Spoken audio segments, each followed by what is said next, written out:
Well, before I launch into my particular subject, let me tell you a little bit about myself. I graduated from the University of Kansas, proceeded to buy a marina in southwest Missouri. That year it did $25,000 in business. When I sold it 7 years later, it was doing almost $750,000. So I know something about building a business. Went from there to Continental Insurance, started as a trainee, and 7 years later I was head of business insurance marketing for the United States. Had enough of the corporate life in New York, so I went to Cody, Wyoming, bought a little insurance agency that used to insure Buffalo Bill. I was having a great time trying to become a cowboy when all of a sudden my largest client came to San Diego. And business being as it is, I had to follow them here and have been in San Diego since 1988. So suffice to say that when I was in the insurance business, I had a chance to look at a lot of businesses, and having owned a couple myself, I have a pretty good background in what it takes to make one go. So let's talk a little bit about what is a business. A business only has one function in the whole world, and that is to serve a customer. If a business doesn't serve a customer, then it has absolutely no reason to exist. Also, if a business doesn't make a profit, it doesn't last for a very long time. And so often, so many people say profit's a dirty word. It really isn't. If you make a profit, it's because you did something well. And if you do something well, don't you deserve to have a return? So that's my idea on profit. Profits are good, and an organization that serves a customer is best. So there are several types of businesses that you could think about when you're looking at businesses in general. First is a manufacturer. That could be anybody from somebody welding stainless steel for boat parts to someone who is building automobiles or other large items. So manufacturing is a phenomenal thing and it creates an awful lot of jobs. But unless you have unlimited resources, becoming a manufacturer is practically impossible. Then there's the retail side of things, and retailers are anywhere from a car dealer to someone who's selling knickknacks out of a little shop in a mall, to someone who has a clothing business. Anything where someone walks in the door and finds themselves buying something is dealing with a retail merchant. When you talk about retail merchants, there are serious objections there too when you don't really have the resources to do it properly. There are employees, there's insurance, there's the idea, there's stock, there's inventory, there are taxes, all kinds. And so a retail business is a very difficult thing to run.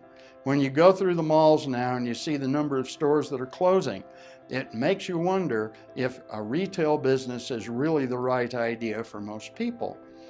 The next is service. Service could be anything from somebody who is cleaning your carpet to providing your computer service.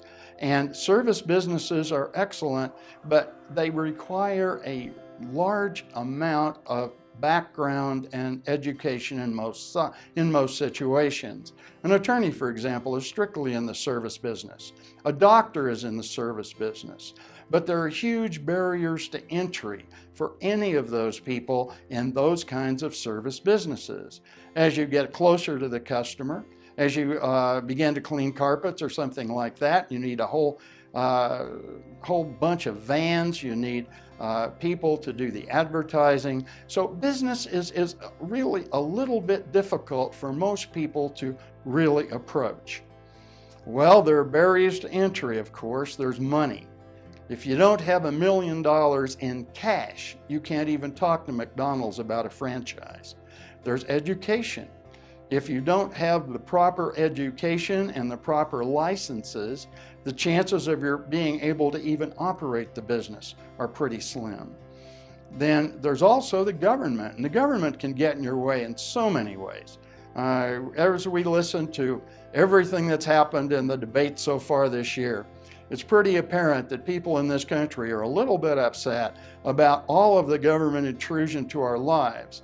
And at this point, if you have an employee almost 15% of that employee's salary on top of the salary is taxes to the federal and state governments. So it's a very, very big thing when you have employees in the normal way. So if you pass all of these things, then what would you actually look for? Well, why should you be in business if there's that much of a problem to get it going? Well, here's my idea. Number one, it has to be exciting and it has to be rewarding. It takes a while to get anything going. And if you are not excited about it, you simply won't stay with it. And it takes a lot to reward someone for the kind of work that it takes to get something going. Once you get that going, then the benefits begin to accrue.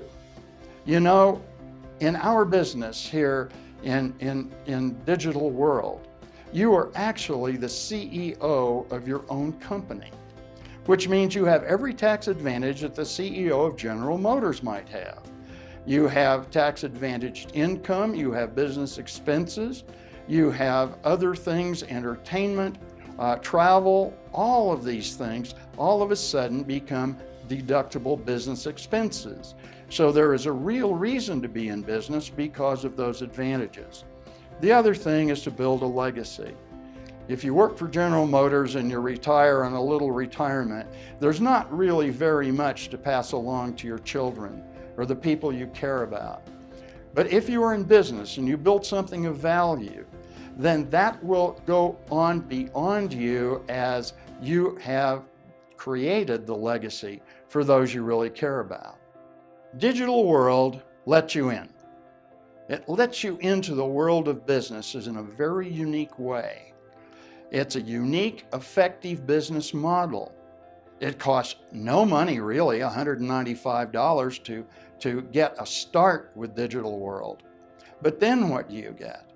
You get an education that just doesn't quit. I mean, the videos, everything are phenomenal. And these come to you at no cost. For anybody who's got a $50,000 college debt right now, the idea that someone will actually train you to run your own business and be effective is a phenomenal thing. We provide at Digital World not only training, but also coaching. Now let's talk a little bit about the difference in those. You can get trained all day long and you can know all of the facts, but unless you know really how to present those facts, unless you know how to approach people, unless you know how to explain things, unless you know how to close people, you'll never be effective in business. And that's where our coaching comes in. The nice thing, the thing that really excites me about Digital World is that you build yourself while you're building others. There's nothing more interesting than to have an organization where you have no ability to fire anyone. You have no ability to withhold pay. These are the things that keep most employees in line, and we don't have any of those. All we have is the ability to motivate, to help people get to be better than they ever thought they could. And in the same token, have them help others be better than they ever thought they could. And the things that have been built for us here at Digital World on this website, after the 2 years that we have been working on this, these things are absolutely amazing. I don't know anywhere in the world where you can get the amount of education and the amount of help that you can with Digital World. We're very fortunate, y'all. We are very, very fortunate to have this kind of power behind us.